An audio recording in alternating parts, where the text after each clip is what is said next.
Channel. तो मैं आज आपको 21 अक्टूबर के द हिंदू में आपको क्या क्या पढ़ना है ये बताने वाली हूँ। चलिए देखते हैं। तो पहले हम पेज फर्स्ट पे हैं। इस पे हमें पढ़ना है Truss announces exit UK to get its 3rd PM in 3 months।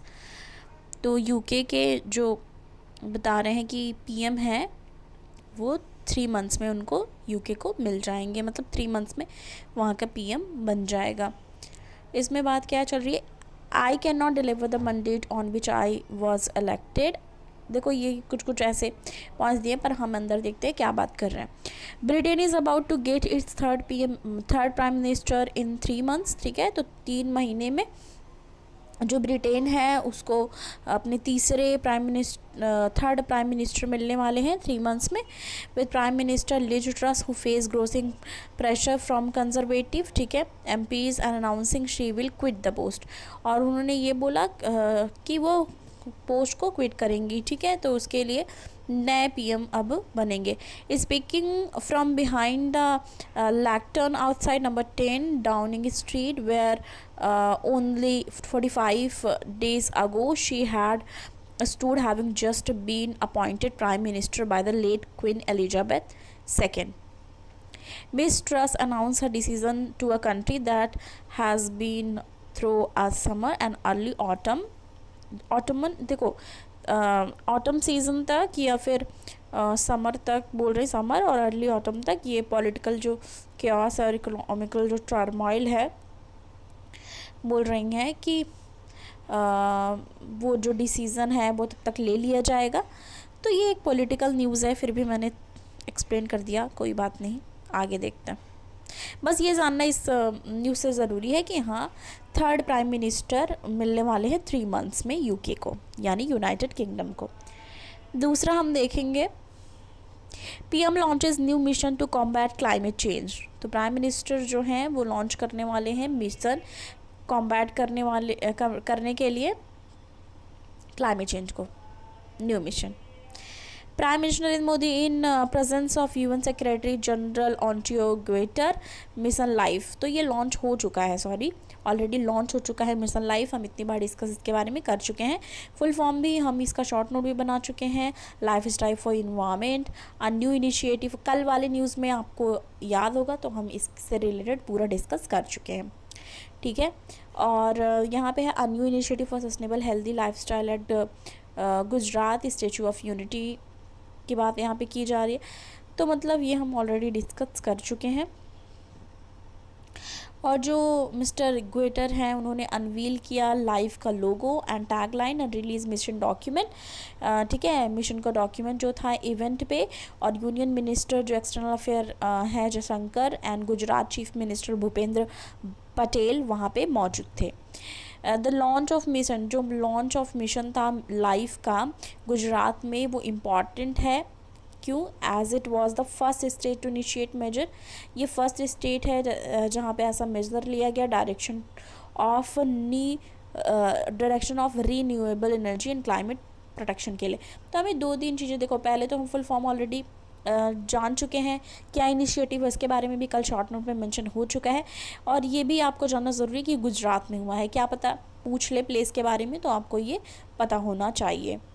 और किसके प्रेजेंस में हुआ ये भी पता होना चाहिए। ठीक है, ये प्रेजेंस में हुआ UN सेक्रेटरी जनरल ऑन्टोनियो ग्वेटर जो हैं उनके प्रेजेंस में ये लॉन्च हुआ है, और उन्होंने अनवील किया था जो लाइफ का लोगो है उसको, ये याद रखना है। ठीक है, और अभी पेज नंबर 10 पे हम आएंगे। पेज नंबर 10 पे हमारा ये बहुत ज़्यादा इम्पॉर्टेंट एक न्यूज़ है जो कि है the Hindi and Hindi alone. ठीक है, काउंसिल इज़ फ्लॉड। तो ये हमें पढ़ना है। ठीक है, इसमें क्या इससे रिलेटेड हम शॉर्ट नोट में भी डिस्कस करेंगे, क्योंकि ये जब एडिटोरियल में ऐसे बड़े आर्टिकल्स आए तो उसको एक्सप्लेन कर पाना एनालिसिस में पॉसिबल नहीं होता, पर हम जो उसके मेन पॉइंट्स हैं वो हम शॉर्ट नोट में अपने डिस्कस कर सकते हैं। देखो इसमें क्या है, the 11th volume of report जो है ऑफिशियल लैंग्वेज कमेटी की, वो सबमिट हुई प्रेसिडेंट को सितंबर 9 2022 में, ठीक है, इसी सितंबर को सबमिट हुई। Did not seems to evoke much interest in media except chief minister of Tamil Nadu and Kerala, no political leader reacted to recommendation made, ठीक है। तो अभी तक किसी ने रिएक्ट नहीं किया, ये बताया जा रहा है। और ये देख लो स्पेशल स्टेटस करके दिया है। मेन रिकमेंडेशंस जाननी है हमें, क्या क्या है। Main recommendation as report in section of print media बताया गया कि Hindi should replace English, Hindi को इंग्लिश को रिप्लेस करना चाहिए। Language of examination, recruitment of government, और यहाँ तक कि बोला गया कि केंद्रीय विद्यालय में भी ओनली मीडियम ऑफ इंस्ट्रक्शन होना चाहिए हिंदी, और आईआईटीज़ में, आईआईएम्स में और सेंट्रल यूनिवर्सिटीज़ में भी ऐसा होना चाहिए। अब ये भी बोला जा रहा है it should be constitutionally binding on state government to propagate Hindi etcetera. तो ये बोला जा रहा है कि ये कॉन्स्टिट्यूशनली बाइंडिंग करना चाहिए स्टेट गवर्नमेंट को कि वो प्रोपगेट करे हिंदी को। ऑफिशियल लैंग्वेज कमेटी जो स्टेटरी कमेटी है, ये याद रखना है, कई बार पूछता ना कौन सी कमेटी है, तो स्टेटरी कमेटी है। और under section 4 official language act 1963, ये याद रखना है, ठीक है। Duty to review propagate terms in use of Hindi for the official purpose of union and submit a report to the president. The act made is obligatory for the president to issue direction in accordance with the whole. तो मतलब इसी के बारे में information दी गई है। Article 343 के बारे में भी बात की गई है, जिसमें कॉन्स्टिट्यूशन ने डिक्लेयर किया था कि हिंदी की जो देवनागरी स्क्रिप्ट है वही ऑफिशियल, देवनागरी स्क्रिप्ट जो है हिंदी की वही ऑफिशियल लैंग्वेज है यूनियन की। ये जो ओरिजिनल कॉन्स्टिट्यूशन था उसमें बोला गया था। It common knowledge that constituent assembly had witness the hated debate on the question of official language. उसके बाद हेटेड डिबेट हुआ था, ठीक है। साउथ जो साइड है वो लोग अपोज भी किए थे। तो चैप्टर ऑन ऑफिशियल लैंग्वेज जो कॉन्स्टिट्यूशन है, फाइनल स्टेप क्या हुआ रिजल्ट का, Hindi was declared official language of union, ठीक है। एंड इज प्रोवाइड, क्या प्रोवाइड किया, English language will continue for 15 years from the commencement of constitution. और इंग्लिश को 15 सालों के लिए बना दिया गया कि वो 15 सालों तक कंटिन्यू रहेगी। According to parliament enacted official जो एक्ट आया 1963 में, उसमें क्या किया, providing for continuance of English indefinitely as official language along with Hindi for official purpose of union and transaction of business in the parliament। तो ये बोला गया कि हिंदी के साथ साथ इंग्लिश भी पर्पज़ ऑफ यूनियन और जो transactions of business in parliament है उसके लिए यूज़ कर सकते हैं। तो इनडेफिनिट पीरियड के लिए किया गया, तो अभी उस पर कोई भी चीज़ें फिर से नहीं हुई, ठीक है। तो ये है, तो ये हमें जाननी थी, ठीक है, इस पर कि क्या चीज़ें बोल रहे थे और किस तरीके से ऑफिशियल जो लैंग्वेज है उसके साथ साथ इंग्लिश को भी इम्पोज किया गया। उसके बाद हम पेज नंबर 12 पे आएंगे। Page number 12 text and context वाले पेज पे हम आ चुके हैं। इसमें पढ़ना है saving the vulture of Tamil Nadu. कल ऑलरेडी हमने डिस्कस इसमें किया है, तो मैं आज ये सोच रही हूँ कि शॉर्ट नोट में क्या डिस्कस करना है फिर भी हम देख लेंगे, क्योंकि देखो कल इससे भी रिलेटेड हमारा शॉर्ट नोट बन चुका है वल्चर से रिलेटेड, ठीक है। क्या चीज़ें थी हम कल डिस्कस कर चुके हैं, फिर भी देख लेते हैं। October 19 Tamil Nadu government form a committee institutional framework for the effective conservation of vulture के लिए। Tamil Nadu boost largest population of vulture south of the Vindhyan mountain range तक, ठीक है। Vulture number are decreasing over the last few years, ठीक है। ये बताया था मैंने कल ही कि वल्चर्स जो है डिक्रीज़, मतलब बहुत ज़्यादा नंबर में डिक्रीज़ हो रहे हैं।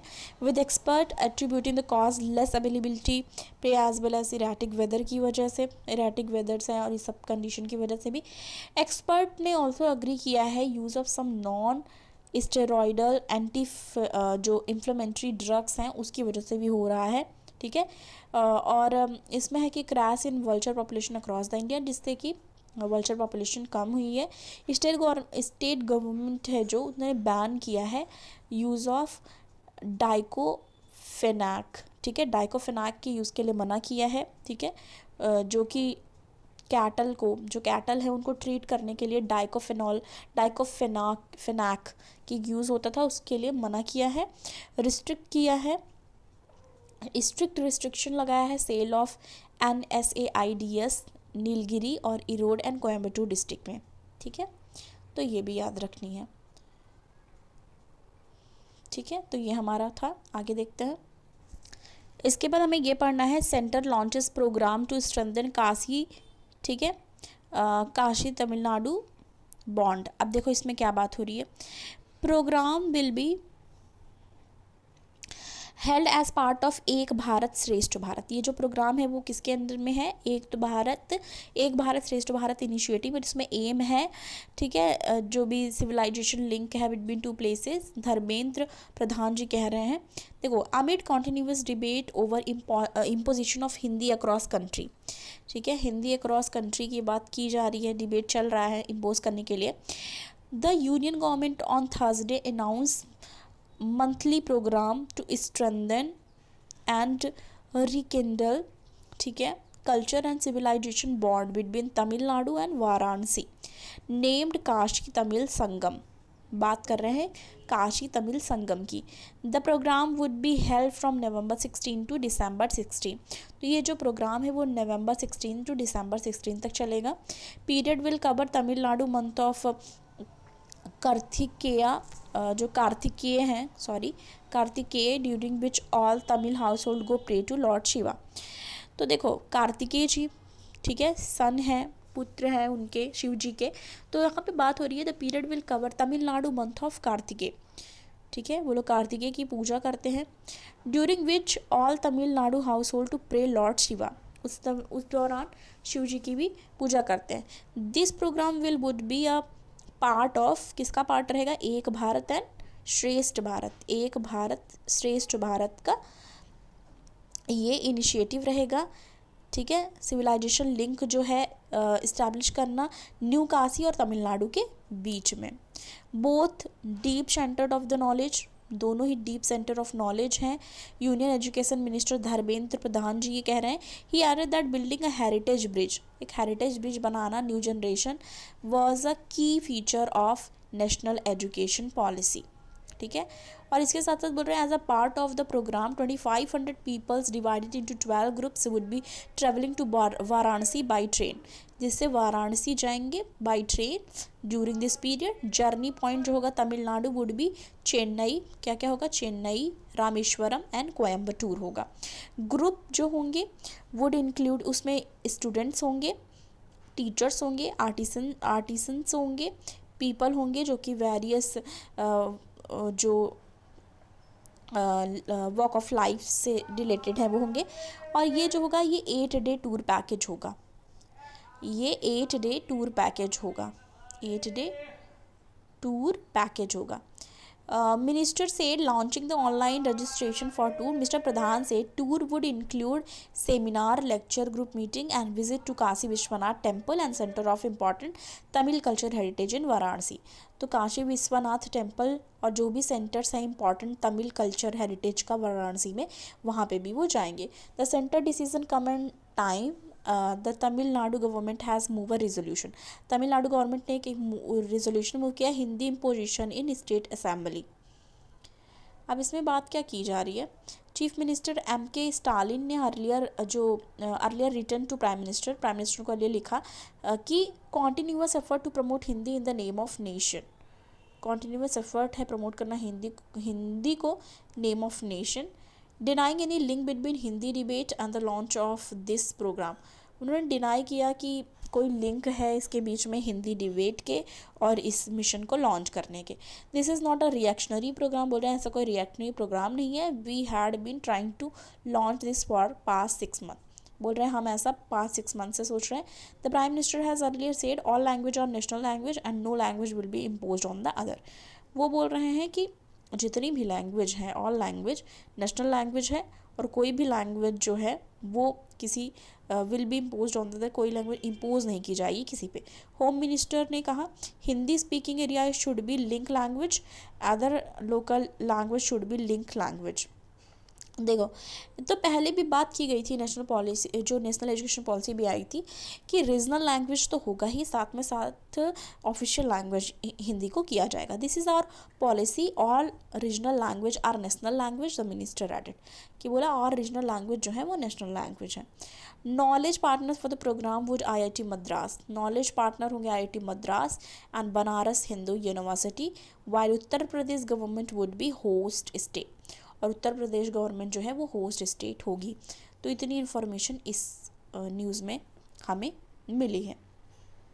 आगे देखते हैं। इसके बाद ये low export share land opportunity not gloom, ठीक है। तो इसमें बात हो रही है there is no need for industry to get to pessimistic about forecast of slowing global trade. India share world export is still fairly low, बोल रहे हैं एक्सपोर्ट जो है फेयरली लो है। There are opportunity to grab amid shift of 1+ strategy, या 1+ strategy के तहत इसको क्या किया जाता है, शिफ्ट किया जा सकता है। स्ट्रैटेजी जो ग्लोबल सप्लाई चेन का है, कॉमर्स सेक्रेटरी है वो कह रहे हैं। Many people would be looking at the global headwind and maybe feeling disappointed about those prediction about made. तो मतलब इसमें ये बात की जा रही, एम क्या है, aim to double export, aim है कि डबल किया जाए एक्सपोर्ट को। So we can easily aim to doubling our export, we can easily aim to increase export by 10%, export को 10% बढ़ाने की बात की जा रही है पीरियड ऑफ टाइम। अब इसमें और क्या बात की जा रही है, as world look for resilient supply chain, post pandemic countries as well as business looking for 1+ strategy. तो ऑल अबाउट इसमें है 1+ स्ट्रैटेजी की बात, और एक्सपोर्ट जो है वो लो है, ठीक है। तो अपॉर्चुनिटी जो है कि उसको यूज़ करके चीज़ें की जा सकती हैं।